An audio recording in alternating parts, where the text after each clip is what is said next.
Nakaupo na naman sa sa talisay. Nagpapahinga, pagod na pagod. Sa kahanap ng mga haligi, ng mga plywood. Ayan oh. Ay pinto lang nakita niya. Asan ba yung tambak mo? Mga kahoy. Ayan na oh, tinambak na niya. Ayan yung siniminto. Andun pa sa yung ibang baray naka hero wala. Nasa nakuhaan ko na lang ng picture ng andun nakatuwad. Yun. Mas maganda kuha mo na andun ako kaya narayo pa. Punta ka. Mapunta ka narayo mo nga ni. Sige maagi doon sa manipiling kunan. Pwede. Kuha ko andun na dos na natang ko. Ayan, pupunta siya doon at kukuhain niya yung andun yung bahay natin nakatuwad. Wala na. Yung isang bahay na ginawa, wala na. Ayan, naglalakad pupunta kami sa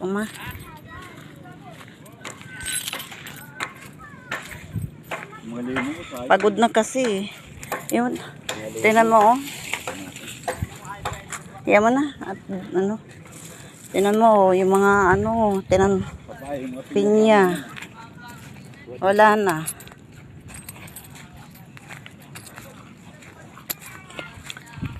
Pupunta namin yung bahay na ng katuwad. Andun sa Ayun si papa mo. Oh. Nabulot ko na daw nakatatlong pako na ako. Ora, hintay lang. Mapunta kami doon ni papa mo. Kapun mo sa Rizay. Ako na kukutok ko na naman. Ayan o. Ay, ang layo. Ang lalim yan. Diyan pa. Oo, pero kita doon. Palalakihin na lang yan.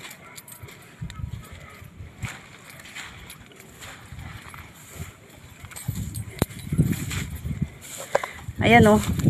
Ayan o, ang bahay natin. Nasa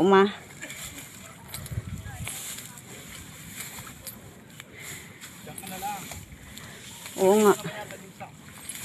Oo.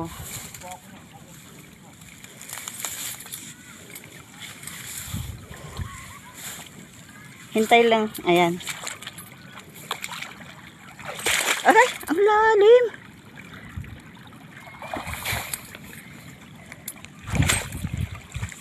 Yan mo yung dinadaanan namin sa palayan.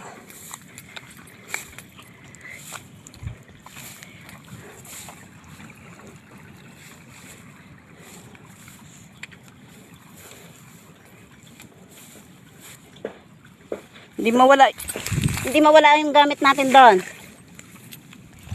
Ay! Nalaglag na ako. Sige na. Maligo na lang ang pagdating.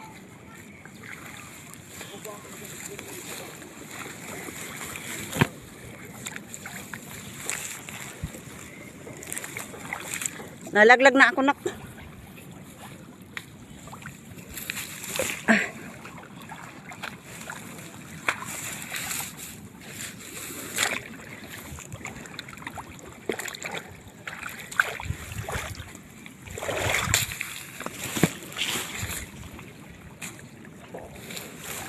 Ay, dali.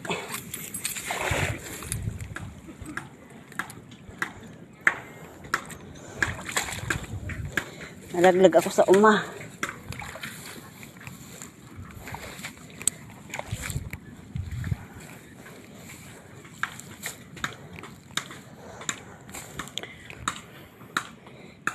Ayan si papa mo.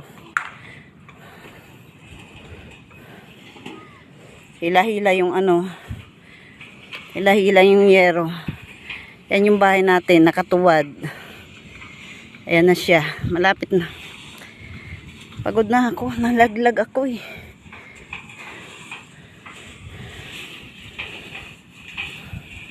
Diba ang hirap namin para lang mahanap magkabahay uli.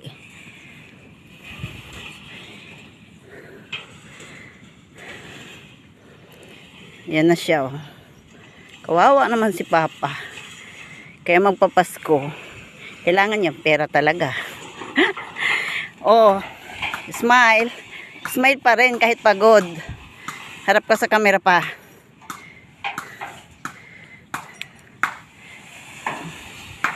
Oh. Yan, gusto na. Ayun na, sige na.